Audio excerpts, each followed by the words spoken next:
Hi, Mr. Balogh here. Coming off that vector review where we talked about the unit vectors, I wanted to take a look at Coulombs Law and kind of different ways of writing the same thing. So you should at this point have engaged with the material enough to understand what Coulombs Law is for. I'm not going to go into any of that, that it is a universal, fundamental law of physics. Not going to go into that.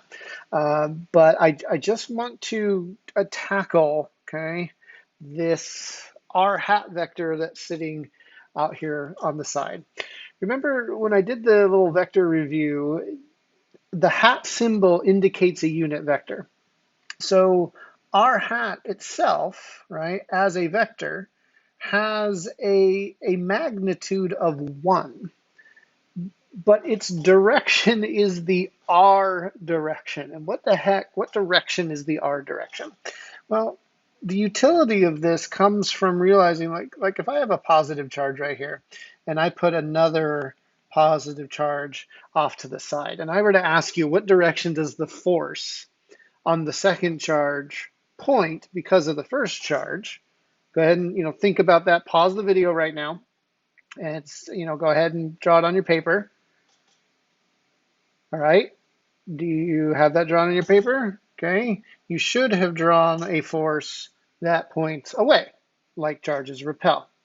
Well, what if I do the same thing, but up here? Again, this is another positive charge. What would you draw? Pause the video, draw it yourself. All right. You should have drawn something yourself. Force points up. Again, it point, right, like charges repel, right? So all of our forces would be pointing away, right? If these are all positive charges, all of these forces would be pointing away. Now, it can be a little bit awkward, right, to have to come in here and say, well, this is the positive I hat direction, this is the negative I hat direction, this is the negative j, this is the positive j. That's sticking to a Cartesian coordinate system, and that's actually something that we're going to be getting away from just a little bit in Physics 4b. There's a better way to describe all four of those directions using one direction, and that direction is away. And so by definition, positive r hat means away from the center. That means that negative r hat means towards. And we would have a situation like that if we had, say, a positive charge and then maybe some negative charges around it, right? All of these forces would point towards because opposites attract, right? And I would describe the force here, right, as pointing in the negative r hat direction. It's pointing inwards. And so that's what this r hat is doing right here. But it holds another secret. And there's an alternative method for deploying this r hat vector that I'm going to teach you that's not in your book. It's something that I use all the time because it unloads, it lowers a bit of the cognitive load that's required in dealing with a lot of these vector laws.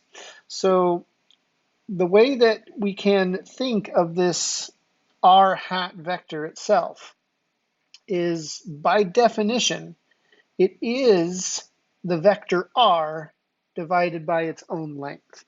And what's the vector r?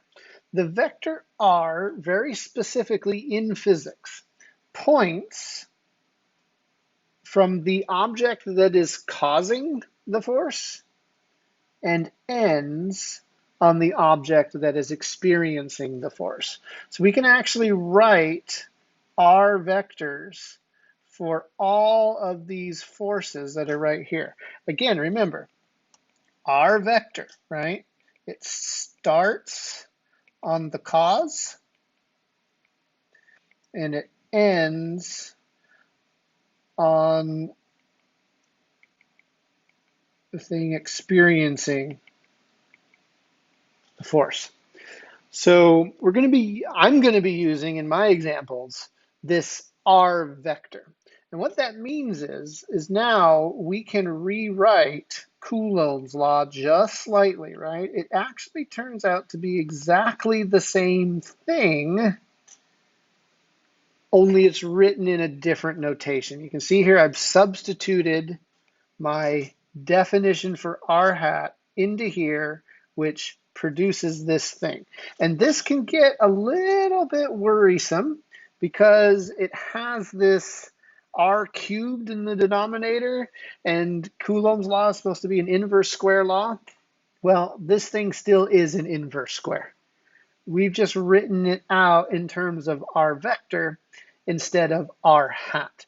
Because believe it or not, r hat can be difficult to find a lot of times, but r vector can be very quick to find. And so I will show you the method of using this in the next example.